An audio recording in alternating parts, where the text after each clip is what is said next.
Although Lithuania historically was a very agricultural nation, their cities are very urbanized, probably because of communism, because most people live in very tall apartment buildings. These cities, which are probably smaller than your hometown, have probably more elevators than your hometown by far. There are agencies that like run and repair elevators all over, maybe not all over the place, but that was strange because I, although these cities may be smaller, they actually have elevators. Uh, the the transportation is definitely different. There, in the two largest cities, they have trolley buses, and in all the cities, they have buses. And even in the small cities, the very, very small cities that you may pass through on a train or a bus, um, have a bus system, which is kind of interesting. So their transportation is phenomenal, uh, and they don't even realize it. It's kind of funny. They When talking to Lithuanians, oftentimes they think you're from a big city. I think everyone's from LA or New York or something. Um, and one of the things that I would tell them that would always shock them was that your transportation is amazing. And oh no, really? I can travel from here to here on a bus or a train for this price. Or and it gets even better for older people. If you're really, really old, you can travel across the country for a few cents.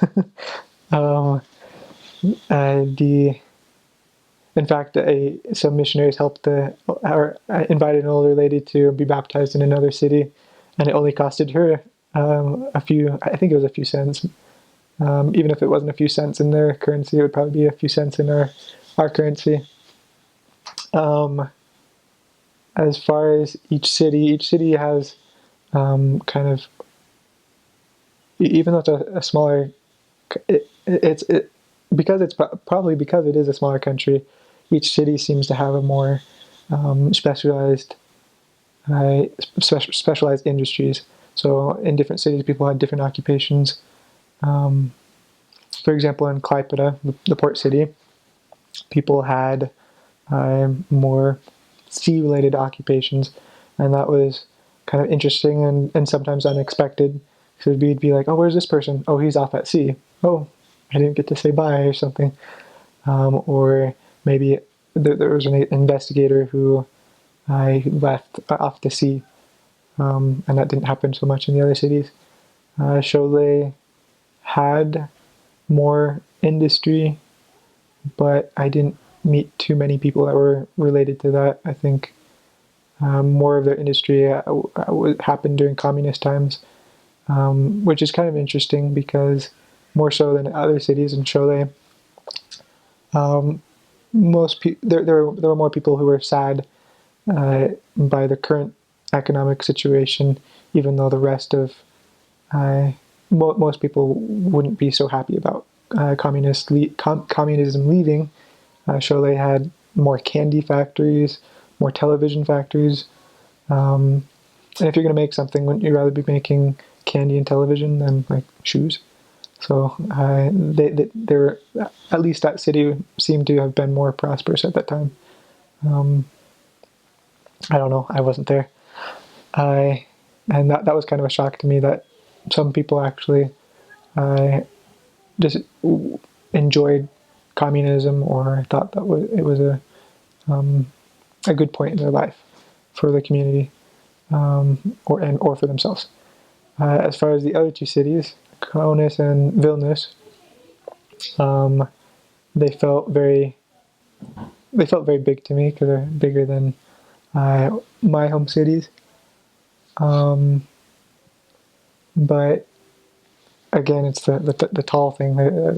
Everywhere there are these really tall apartment buildings. We called them domes as missionaries, just because that's the word for it in Russian, even though it's not in Lithuanian. I don't know why we'd call them that, but they're just everywhere. And that was kind of interesting that I pretty much everyone that you meet lives in these. Of course, there's kind of small, um, I wouldn't even call them suburbs, but just like suburban outcroppings all the way around. Most of the people that you see on the street and talk to live in one of these. Oh yeah, I guess Kaunas and Lithuania are Kaunas and Vilnius are interesting because they're very culturally different. I lived in Kaunas first, and there are very few Russian people who live there.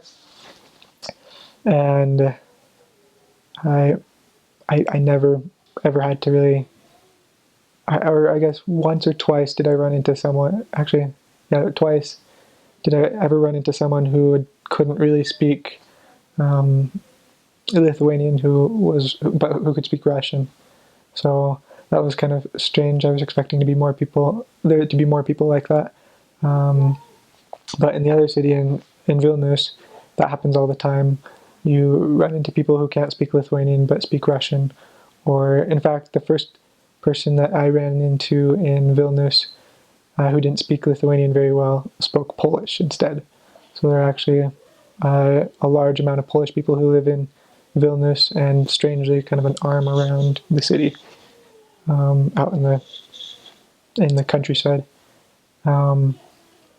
So those cities are close together, but very culturally different. So Lithuanians, they most of their, sorry, not even the word ancestors, but like grandparents, parents, or great grandparents lived on a farm. So you can still see that, even though many of them live in an apartment building. They really like fresh food, and I think that's because I think personally that's because of their this phenomena where they're most of their or okay, they say it in Lithuanian like a few, like I'm one or two or three or four generations from the plow or something. So you can see that, and sometimes it's even funny. Someone got mad at us for going to the grocery store once a week instead of once a day or once every other day, and I thought that was kind of funny because I thought of how sometimes at home I went to the grocery store even less than that. So that's a different thing. They often go to the grocery store or the pharmacy much more often than we do. And for example, you may go to the pharmacy to get some vitamin D supplement pills because maybe the mission president's wife, if you're serving as a missionary, wants you to take vitamin D supplements. And you'll go there and you'll get maybe 75 pills, which kind of seems like a small amount for an American who may want a big bottle of vitamin D. Sorry, maybe I said vitamin C, vitamin D supplement. So some things are a little different in that sense. So Lithuanians go to the store very often compared to Americans.